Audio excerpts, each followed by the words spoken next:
Good morning student, আশা করি তোমরা ভালো আছো। আজকে আমরা তেজস্ক্রিয় দূষণ বা রেডিও অ্যাক্টিভ পলিউশন নিয়ে আলোচনা করব। দেখো, তোমরা তেজস্ক্রিয়তা বা তেজস্ক্রিয় রশ্মি এবং তেজস্ক্রিয় রশ্মির কুপ্রভাব বিগত কয়েকটি ক্লাসে তোমরা অল্প বিস্তর জেনে এসেছো। এখন এই তেজস্ক্রিয়তা এবং তেজস্ক্রিয় দূষণ এটা কিন্তু বায়ু দূষণ, জল দূষণ, শব্দ দূষণ, মাটি দূষণের মতোই একটি ভয়ঙ্কর পরিবেশীয় দূষণের মধ্যে পড়ে। তো আমরা যদি দেখি যে অনেক সময় দেখা যায় যে এই প্রকৃতিতে বাতাস, জল কিংবা মাটির মধ্যে তেজস্ক্রিয় পদার্থ থাকে এবং তাদের থেকে যে তেজস্ক্রিয় রশ্মি বিকিরিত হয় তার জন্যও কম বেশি কিন্তু তেজস্ক্রিয় দূষণ ঘটে থাকে। আবার অনেক ক্ষেত্রে দেখা যায় যে মানুষের বিভিন্ন কর্মকাণ্ড, সেখানে পারমাণবিক বিদ্যুৎ উৎপাদন কেন্দ্রে পারমাণবিক বিদ্যুৎ উৎপাদনে করার ক্ষেত্রে যদি কোনো ত্রুটি থাকে সেখানে অনেক সময় রেডিয়েশন বেরোয়, পারমাণবিক বোমা বিস্ফোরণ, এছাড়া বিভিন্ন রকম রেডিও অ্যাক্টিভ যে এলিমেন্টসগুলো রয়েছে সেগুলো নিয়ে গবেষণামূলক কাজ বায়োলজি, কেমিস্ট্রি এবং ফিজিক্সে করা, তার ফলেও কিন্তু অনেক সময় রেডিয়েশন বেরোয়। এছাড়া বর্তমানে দেখা যাচ্ছে যে চিকিৎসা শাস্ত্রের ক্ষেত্রে বিভিন্ন রকমের উন্নত প্রযুক্তিতে রেডিও অ্যাক্টিভ এলিমেন্ট ব্যবহার করা হচ্ছে, তার ফলেও কিন্তু তেজস্ক্রিয় দূষণ ঘটে থাকে। তো এই তেজস্ক্রিয় দূষণ আসলে কি?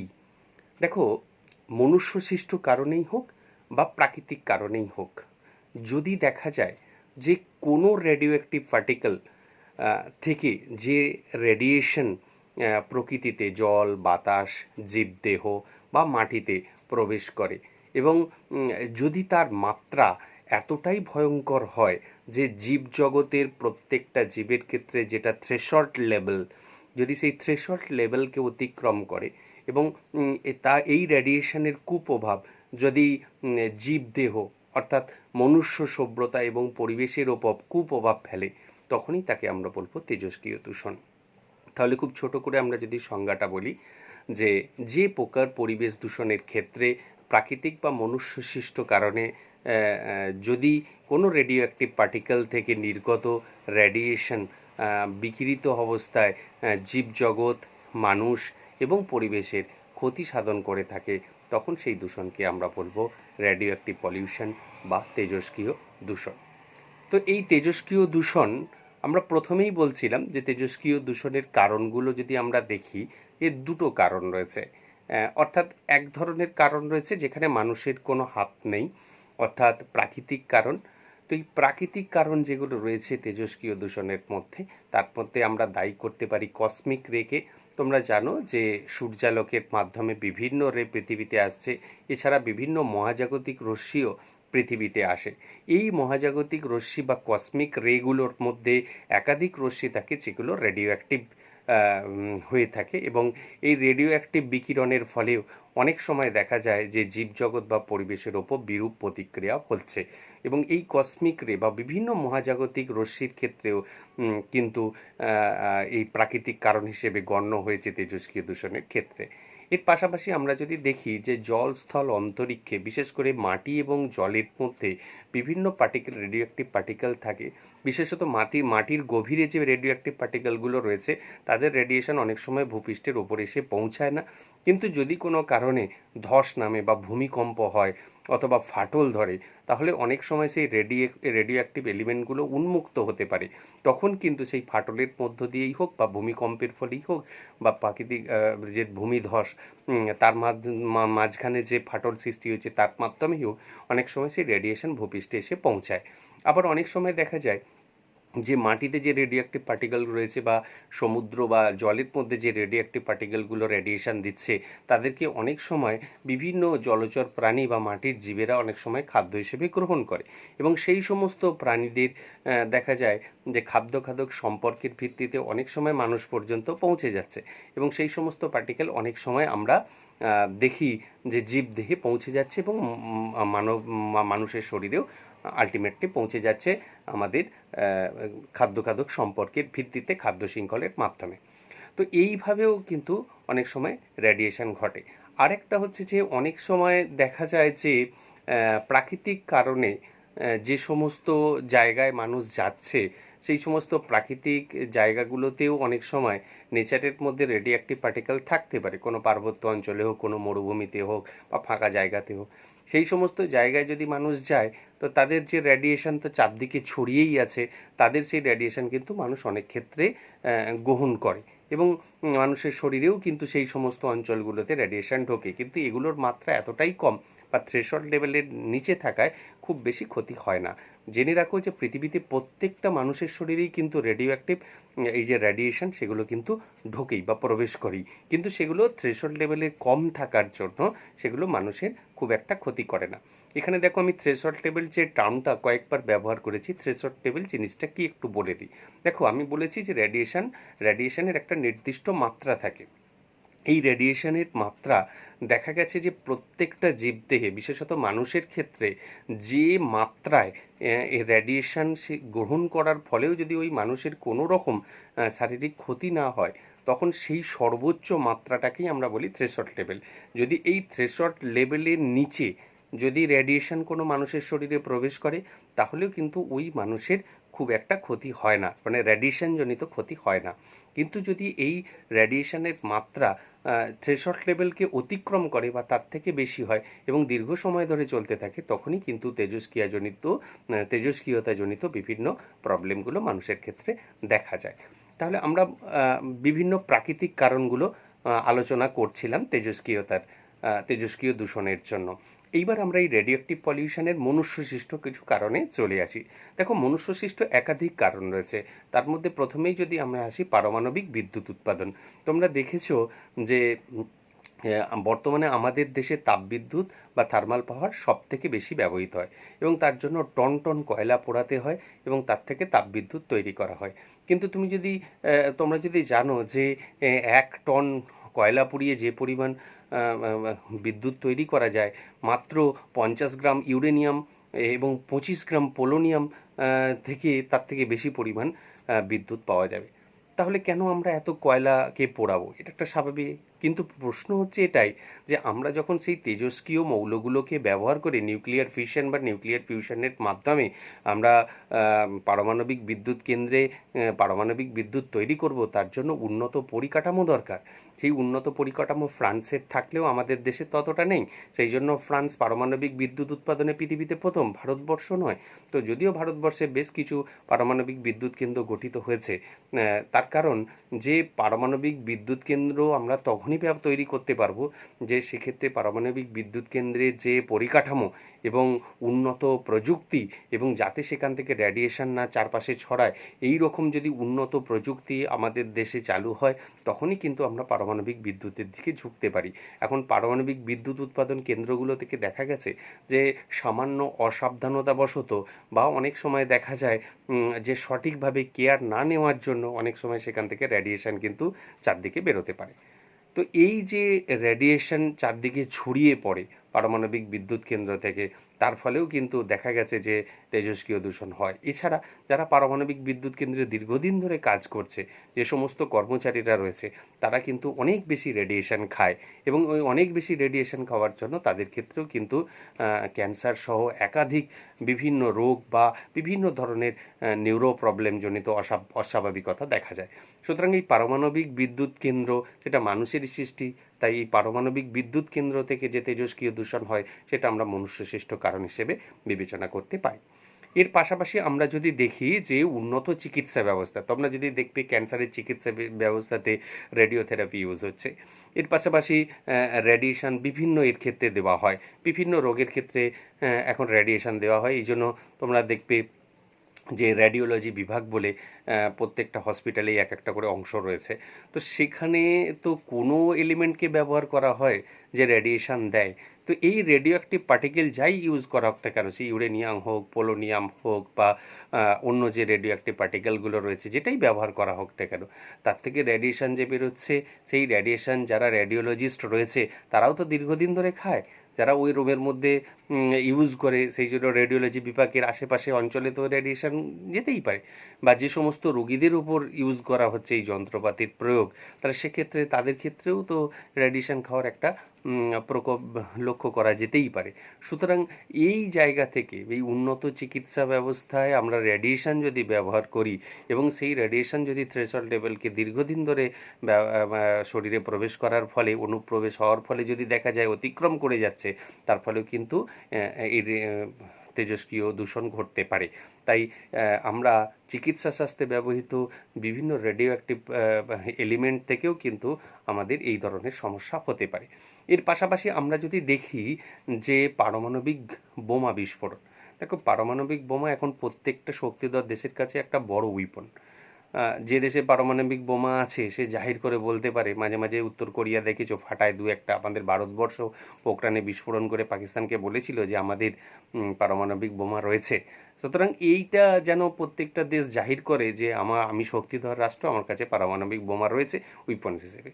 সেটা আমাদের দেশ করলে তখন আমাদের খুব ভালো লাগে যে দেখো আমরা পাওয়ারফুল, এটা বোঝায়। কিন্তু অন্য দেশ করলে তখন আমাদের খারাপ লাগে, বিষয়টা এরকম।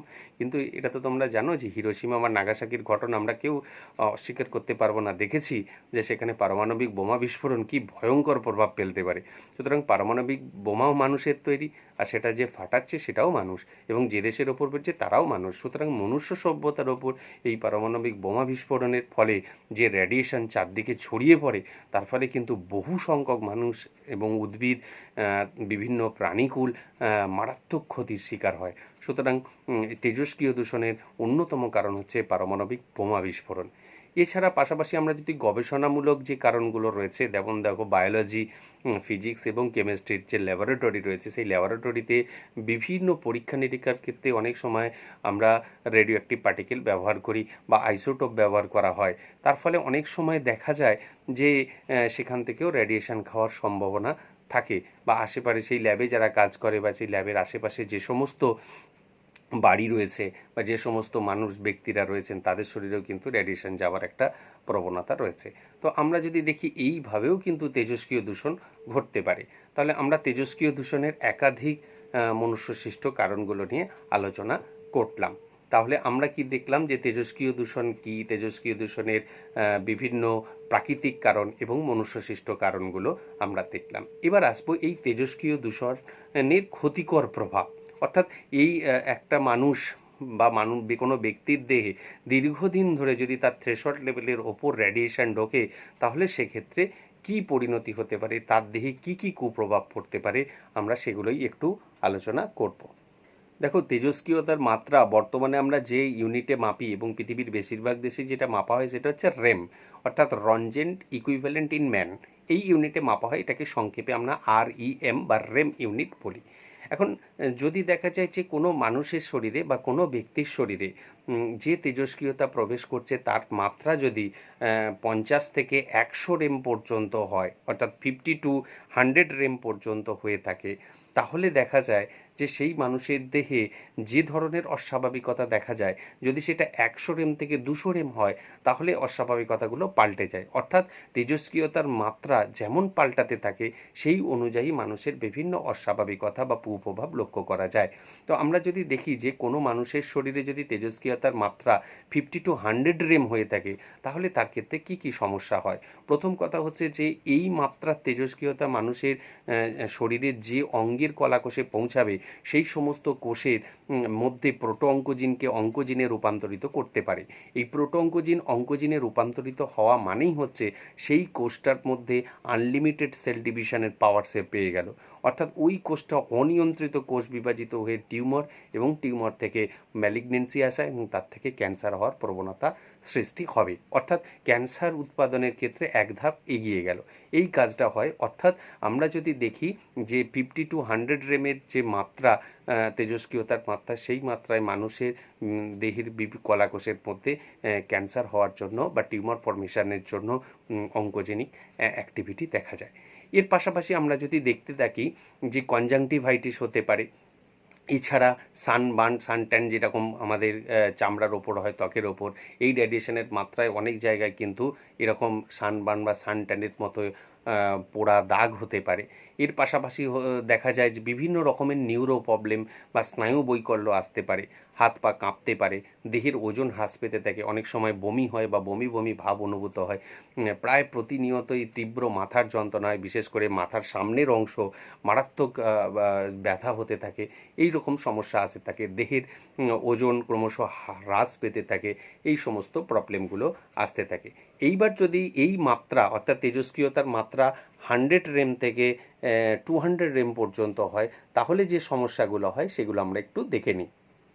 এক্ষেত্রে অনেক সময় দেখা যায় যে নিউরোসিস জাতীয় যে প্রবলেমগুলো রয়েছে এগুলো তো হতেই থাকে, অর্থাৎ স্নায়ুবৈকল্য ঘটতে থাকে। এক্ষেত্রেও মাথায় তীব্র যন্ত্রণা অনুভূত হয়, প্রতিদিন মাইগ্রেনের সমস্যা আসতে পারে। এর পাশাপাশি দেখা যায় যে ক্ষুধামান্দ্য এবং যে হজম প্রক্রিয়া অর্থাৎ পরিপাক প্রক্রিয়া বিভিন্ন সমস্যা আসতে থাকে। পাকস্থলীর মধ্যে পেপটিক আলসার এবং ডিওডিনাম অংশে গ্যাস্ট্রিক আলসার হওয়ার সম্ভাবনা থাকে। গ্যাস্ট্রাইটিসের প্রবলেমও অনেক ক্ষেত্রে দেখা যায়। তার পাশাপাশি আমরা যদি দেখি যে যদি স্ত্রীদেহের ক্ষেত্রে অনেক সময় মেনসুরেশন প্রবলেম হয়, অর্থাৎ রজচক্রের মেনসুরেশন সাইকেল ঠিকমতো হয় না বা রজচক্র ঠিকঠাক হতে থাকে না, যদি গর্ভাবস্থা প্রাপ্ত হয় কোনো মহিলা, তাহলে সেক্ষেত্রে গর্ভস্থ ভ্রূণের অনেক সময় দেখা যায় যে বিকলাঙ্গ হওয়ার সম্ভাবনা বৃদ্ধি পায়, অর্থাৎ হ্যান্ডিক্যাপ সন্তান প্রসবের সম্ভাবনা থাকে। এই সমস্ত সমস্যাগুলো আসতে থাকে।